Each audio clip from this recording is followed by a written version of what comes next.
জানি অনেকেই খাও আর অনেকেরই পছন্দের, আমার কিন্তু খুব পছন্দেরই একটা জিনিস তিলের নাড়ু। তো অনেক দিন হলো তিলটা এনে রেখেছি খুব নাড়ু খাবো বলে, তো গুড়টা আনা হয়েছিল না, তো আজকে যা হাটবারে গেলাম গুড়টা দেখতে পেলাম, গুড়টা নিয়ে আসলাম।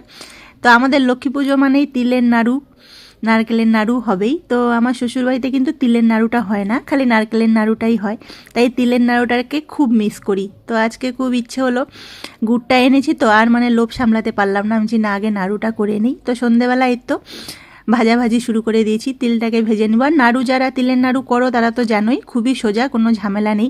কিন্তু আমার নাড়ুটা আজকে একটু শক্ত লাগলো, এতটা শক্ত হয় না কেন, তিলের নাড়ু করেছি আর নিজের হাতে করেও খেয়েছি, এতটা শক্ত হয় না। জানি না গুড়ের প্রবলেম না কি প্রবলেমের জন্য, না আমারই ভুলের জন্য মানে জিনিসটা একটু শক্ত হয়ে গেছে। আর গুড়টা কিন্তু একদম ভালো ছিল না বন্ধুরা, দেখো গুড়টা একদম বালি বালি। আর আমাদের ওখানে গুড় পাওয়া যায় বেশ চাকা চাকা গুড়, গুড়টা দিয়ে করলে কিন্তু খুব সুন্দর লাগে। তো আমি মনে হয় গুড়টা একটু বেশি পড়ে গেছে না কি কারণে জানি না, একটু শক্ত হয়েছে।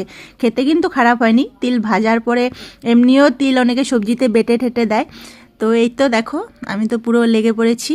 আর অনেকক্ষণ টাইম লাগলো, গুড় তো ঠান্ডা হতে অনেকটাই সময় লাগে, নাহলে হাতে তো অনেকবার মানে হাত পুরো লাল হয়ে গেল গরম গরম। আর এই জিনিসগুলো একটু গরম গরম করতে হয়, ঠান্ডা হলে আবার কড়ার মধ্যে লেগে মানে জড়িয়ে যায়। তো এই তো হয়েছিল, বেশি হয়নি।